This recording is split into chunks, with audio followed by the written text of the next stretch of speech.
Então, gente, conforme eu tinha falado, hoje a gente vai conversar um pouquinho sobre coloração de plasma, qual a importância disso, tá certo? No lado de hemograma, será que o clínico vai ficar feliz? Será que o clínico vai ficar triste, tá certo?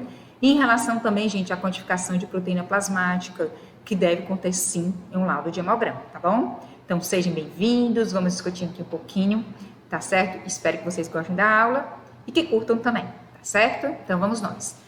Primeira perguntinha que eu faço é o que é o plasma, gente? Quando a gente fala de plasma, a gente tem que lembrar, lógico, de sangue e tubinho de tampa roxa. Por quê? Porque eu tenho sangue total.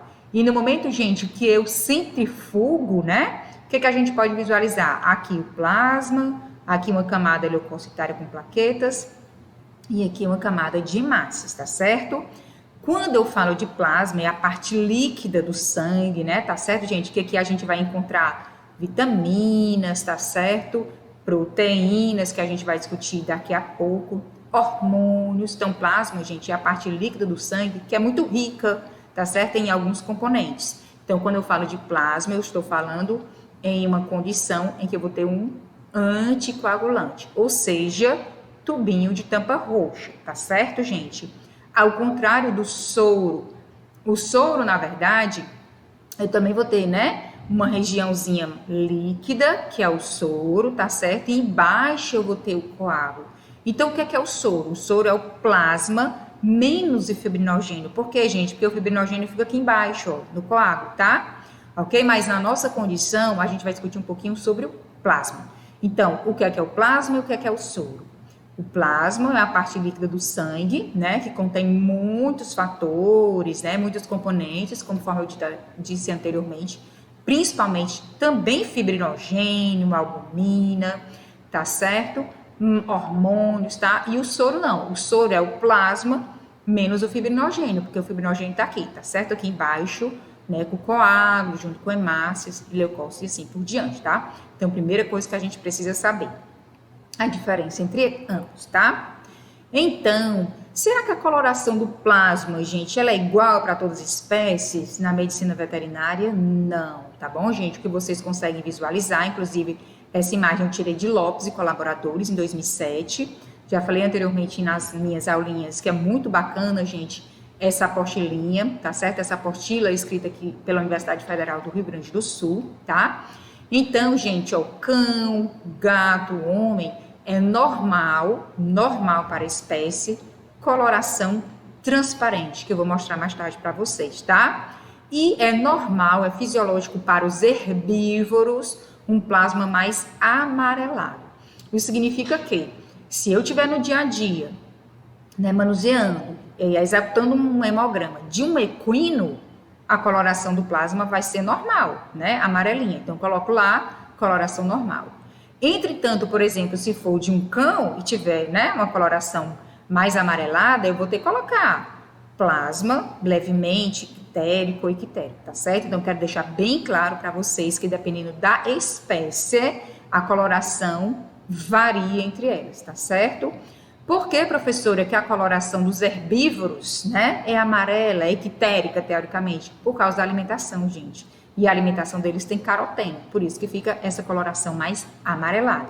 Então, fica aí a dica em relação à fisiologia dos animais, tá certo? Então, vamos continuar aqui, mostrando aqui o plasma, os leucócitos e a hemácias, conforme eu tinha mostrado anteriormente, tá? Então, caminhando, gente.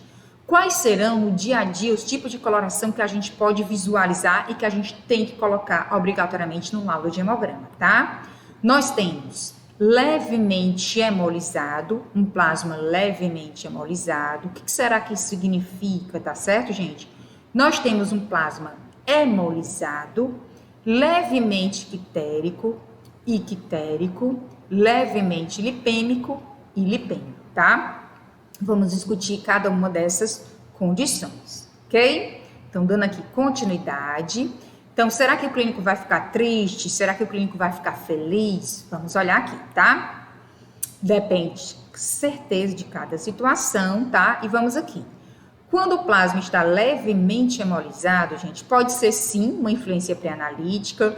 No momento em que foi feita a coleta, eu fiz a coleta e esqueci de desacoplar a agulha da seringa, e coloquei ele diretamente no tubinho, tá certo? Com a agulha, fiz, né, uma força ali e a hemácia, gente, lisou. Eu costumo dizer que as hemácias, elas são células extremamente sensíveis. Pensou na hemácia, qualquer condição vai lisar, tá certo? Então, a forma de coleta. Só isso? Não, gente. O transporte, coletei, homogeneizei de forma correta e lá não fixei, tá? Quando eu coloquei num armáriozinho para levar para o laboratório, tá certo?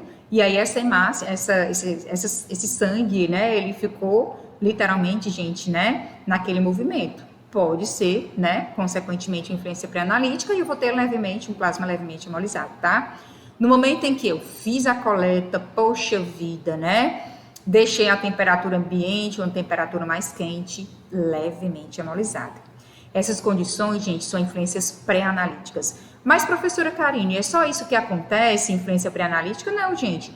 Se o animalzinho tiver uma hemólise, certo? Intravascular, ele pode sim ter, né, um plasma levemente hemolizado, tá certo? Consequentemente, ele vai ter anemia, então o clínico vai ter que investigar se esse plasma levemente hemolizado foi uma influência pré-analítica ou de fato é uma condição hematológica do animal.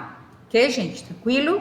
Vamos para a nossa segunda coloração de plasma, que é hemolizado, tá? Ou o clínico vai ficar muito triste, tá? E muito preocupado, numa condição, por exemplo, quando o animalzinho tem uma anemia severa, gente, que eu vou ter muita lisa de hemácias. As hemácias têm hemoglobina dentro delas, tá certo? Quem quiser rever a aula, eu vou colocar aqui, tá certo? A descrição do link da nossa aula, tá certo? Então, se esse plasma hemolizado não for uma influência pré-analítica, tá certo, gente, e estiver associado a um quadro de anemia, essa anemia, ela é muito severa. Então, o clínico vai ficar extremamente preocupado, tá certo? Professora, só nessa condição? Não, gente, a gente pode também ter as condições, né, da influência pré-analítica semelhante ao levemente hemolizado. Mas a influência pré-analítica aqui, gente, bem mais agravante, ok?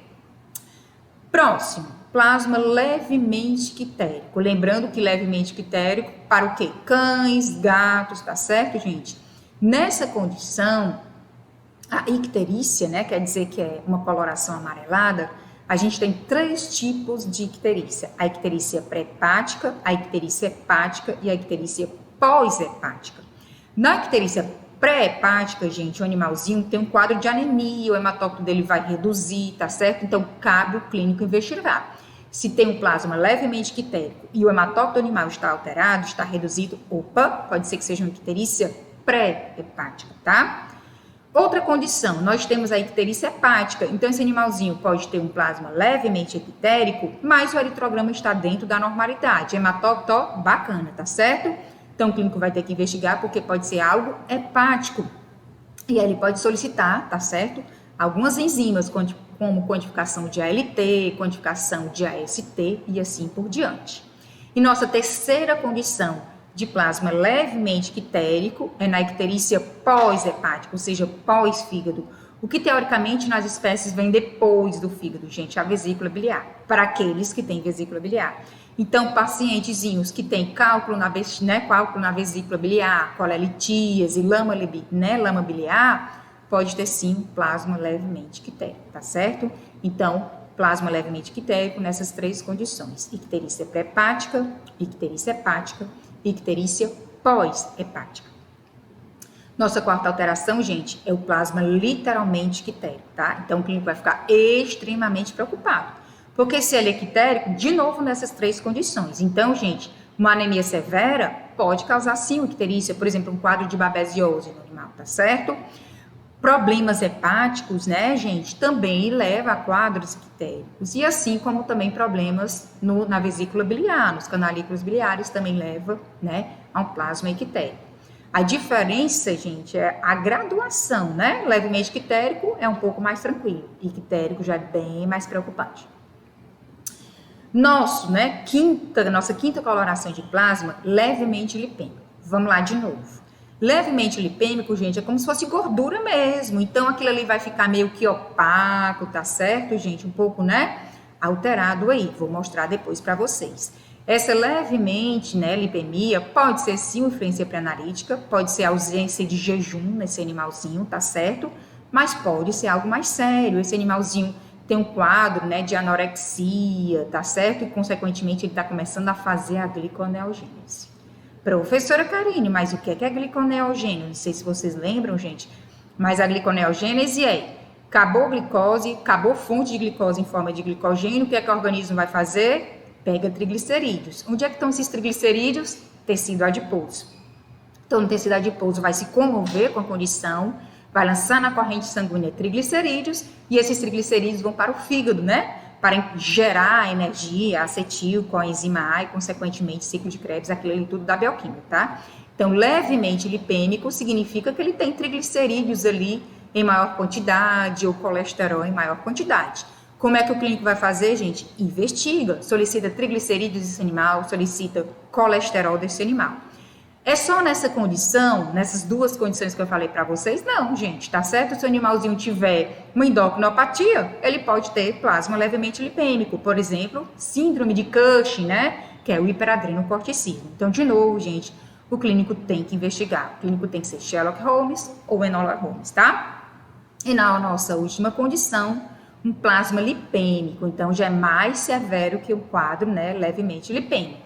Então, de novo, semelhante às condições do levemente lipêmico, no lipêmico a gente precisa investigar mais ainda, tá certo, gente? Associando ultrassonografia, associando, né, exame físico do animal, exame clínico, anamnese, história clínica e exames complementares, ok? Então, essas são as condições. Vejam que dependendo da condição, o clínico vai ficar extremamente preocupado, ele vai ficar um pouco mais tranquilo. Não podemos esquecer aqui também a influência pré-analítica, tá bom? Então, caminhando, gente, aqui, trouxe algumas imagens para vocês aqui visualizarem no dia a dia, ok? Essa condição, gente, ó, plasma hemolizado, plasma lipêmico, então, ao mesmo tempo é uma coisa que é vermelha, ao mesmo tempo que é uma coisa que é opaca, tá certo, gente? A lipemia pode gerar lise das hemácias, tá certo? Então, nessa condição, se o animalzinho tiver muito, né, triglicerídeo e colesterol na corrente sanguínea, ou seja, casos de hipertrigliceridemia, hipercolesterolemia, pode ser, né, que esses lipídios estejam degradando a hemácia e, consequentemente, gerando uma hemólise. Mas pode ser algo mais sério. Esse animalzinho pode ter esse quadro lipêmico e, ao mesmo tempo, um quadro de anemia, tá certo? Professor, aqui pode ser influência pré-analítica? Gente, eu vou dizer assim, tudo é possível. Matemática, né, biologia não é matemática. A gente não pode descartar essa possibilidade. Quem é que vai nos ajudar? De novo, gente, anamnese, história clínica do animalzinho, exame físico do animal, tá certo? Acho pouco provável, tá? Eu acho que aqui realmente tem uma lipemia que precisa ser investigada e tem hemólise que precisa ser investigada, tá? Então, plasma hemolizado e lipêmico, ok? Próxima imagem, tá certo? Quitérico, tá certo, gente? Aqui a gente não tem um plasma, a gente tem um soro, só relembrando. Tubinho de tampa vermelha, não tem anticoagulante, então a gente tem um soro. Lembra que eu falei aqui no início da nossa aulinha? Soro, gente, amarelado, o quitérico, tá? Se forem herbívoros, tranquilo, normal. Se for um cão, se for um gato, ficamos preocupados, tá certo, gente? Icterícia, aqui não é levemente quitérico, não, é ictérico mesmo. Temos que investigar porque podem ser os 3 tipos de icterícia que eu falei: pré-hepática, hepática e pós-hepática. Então, nessa condição, seria interessante o clínico solicitar quantificação de ALT, quantificação de AST, dependendo da condição, ultrassonografia, ok? Então, aqui é um soro ictérico e não um plasma. Só trouxe, né, para vocês visualizarem. De novo, gente, ó, soro, né, tampinha vermelha. Olha a condição desse soro, gente. Parece sabão, literalmente, né? Lipêmico. Já falamos anteriormente sobre essas condições. Jejum, hipercolesterolemia, hipertrigliceridemia. O clínico vai ter que investigar, ok? Então, soro lipêmico. Próxima, né? Imagem, próxima fotografia, certo? Plasma, tubinho de tampa roxa, levemente hemolizado. Já falamos sobre essa condição, pode ser, né, influência pré-analítica, mas pode ser um pouco, né, algo um pouco mais sério, tá bom? Já conversamos anteriormente sobre os tipos de anemia. Se vocês quiserem visualizar, vejam, mas também vou colocar aqui na descrição da nossa aulinha, tá bom? Para vocês reverem, quem não viu, tem a oportunidade de ver as anemias. Então, plasma levemente hemolizado. Seguindo, gente, essa imagem não ficou muito bacana, mas professora, tá tudo junto e misturado, e é isso mesmo, gente. Ninguém consegue visualizar o que é plasma, ninguém consegue visualizar os elementos figurados do sangue, porque plasma hemolizado, tá? Aproveitando a deixa e falando aqui para vocês do tubinho pediátrico, tá certo? Esse tubo, ele, né, o ideal é que a gente colete 0,5 ml de sangue. Ele é adequado para felinos, que normalmente são um pouco mais estressados, animais debilitados, tá certo? Porque eu reduzo a influência pré-analítica. Mas nessa imagem eu quero mostrar para vocês, tá certo, gente, que a gente não consegue visualizar nada, porque plasma hemolizado. Pode ser influência pré-analítica severa, mas pode ser algo muito mais sério. Então, nessa condição, o clínico vai ficar extremamente preocupado, extremamente triste. Plasma hemolizado, tá? Plasma, gente, normal para cães, para gatos. Vejam, lindo, né, gente? Ó, transparente, tá certo? Plasma normal. Aqui a gente consegue visualizar, olha que coisa linda, gente. Ó, plasma, camada leucocitária mais branquinha. E aqui embaixo, né, a camada de massas, ok? Plasma normal. Plasma levemente hemolizado, que eu tinha mostrado anteriormente para vocês. Já discutimos um pouquinho sobre isso, tá certo? Plasma normal, plasma levemente ictérico, né? Então, ele está um pouquinho amarelado. Temos que investigar né, a diferença entre um plasma normal e um levemente ictérico, ok? E aí, eu vou trazer um videozinho para vocês, tá? Eu mesmo, no próprio vídeo, eu vou narrar para vocês, tá bom? Então, vamos ver o vídeo que eu trouxe aqui para vocês.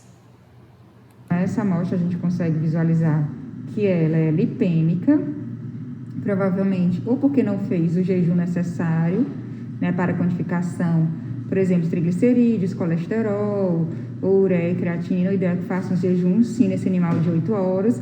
Se for quantificação de triglicerídeos e colesterol, jejum de 12 horas. Esse animalzinho também pode ser obeso, ele pode ter alguma doença genética associada a lipoproteínas, mas também ele pode ter alguma endocrinopatia. Então, o ideal é que, no momento da coleta, para evitar qualquer tipo de influência pré-analítica, se faça o jejum necessário nesses animais. Então, o que é que a gente pode visualizar nesse vídeo, gente? Não é plasma, foi soro, certo? Lipêmico, a gente consegue, gente, visualizar a gordura ali, né? Pode ser influência pré-analítica, pode ser que não. Então, o clínico vai ter que investigar. Então, vamos quantificar triglicerídeos, colesterol, dependendo da condição, né? Fazer uma ultrassonografia, vamos visualizar como é que estão essas adrenais desse animal, tá certo? Esse animal tem anorexia, esse animal tá caquético. Lembrando que nessa condição o animalzinho pode ter, por exemplo, leishmaniose. Então, veja um mundo, uma vastidão aqui, né, digamos, de diagnósticos, possíveis diagnósticos, só visualizando, gente, a cor do plasma ou do soro, tá bom? Então, vamos continuar. Então, virando a página agora, deixamos coloração de plasma de lado, deixamos coloração de soro e a gente vai falar um pouquinho sobre proteínas plasmáticas totais que tem que constar sim no laudo de hemograma, tá? O que são as proteínas, gente? A gente, né, sabe que as proteínas, elas são estruturas complexas, constituídas de aminoácidos, tá certo? Esse aminoácido é uma estrutura simples que contém grupamento amina, grupamento carboxila, mas a gente também tem proteínas, gente, né, associadas a outros compostos, carboidratos, por exemplo, glicoproteínas, lipoproteínas, né, que são proteínas ligadas a lipídios, como HDL, LDL, tá certo? A gente tem, né, uma vastidão de proteínas, tá? Então, vamos lá, gente. Pensou em proteínas, a gente pensa em albumina e a gente pensa em globulinas.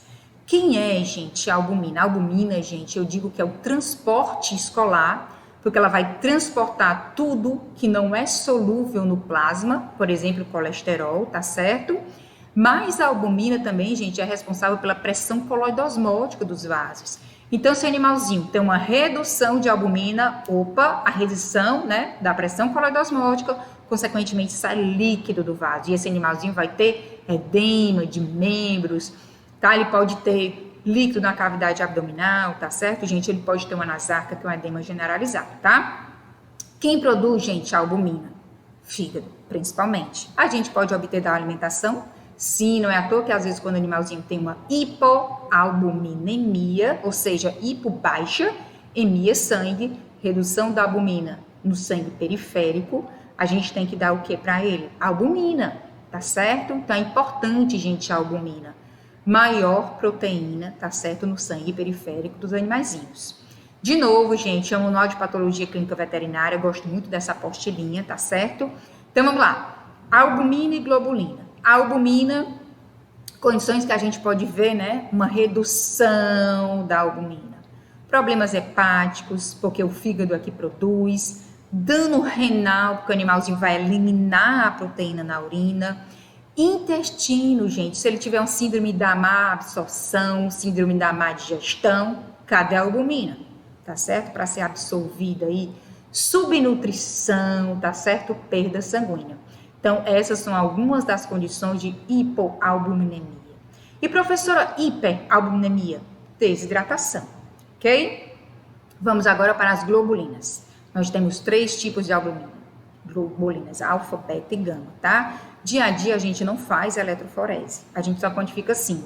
Eu quero a solicitação de albumina desse animal, quero a solicitação de globulinas desse animal e a relação albumina-globulina, tá certo, gente? Então vamos lá. Quem são as alfa-globulinas? Nós temos principalmente aqui, eu vou dar destaque, a proteína C, gente. Proteína C reativa, tá certo? A proteína C reativa, conhecida também como PCR, ela aumenta, gente, em processos inflamatórios agudos. Então, vai ter liberação de citocinas inflamatórias, e as citocinas inflamatórias dizem assim, ei, fígado, produz aí proteína C reativa, tá certo? Ok? Principalmente ela. Vamos agora para as beta-globulinas. Vou dar destaque, gente, ó, transferrina e ferritina. Então, se o animalzinho tiver um quadro de anemia, ele vai ter aumento de transferrina e ferritina? Sim, gente, tá certo? E uma redução delas, problema hepático, processo inflamatório agudo, tá? Chamando também a atenção aqui para as beta-globulinas, C3 e C4, fatores, né, do sistema complemento, tá certo? Lá da imunologia, eles aumentam em doenças inflamatórias agudas, tá certo, gente? E eles reduzem nas reações de hipersensibilidade do tipo 3, onde tem consumo desse complemento.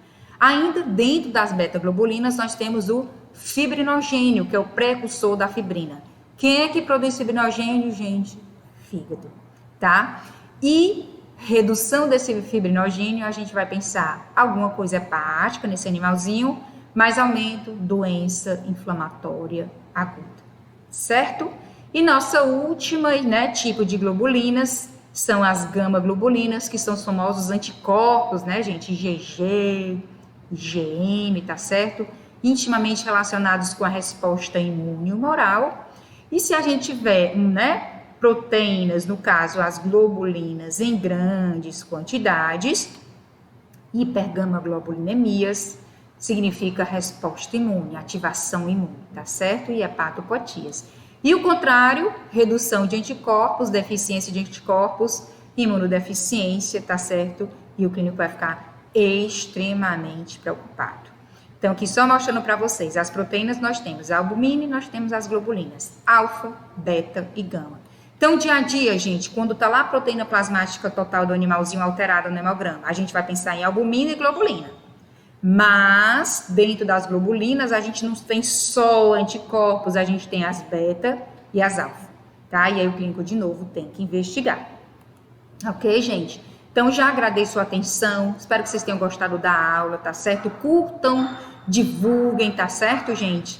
E sejam mais uma vez bem-vindos ao nosso canal.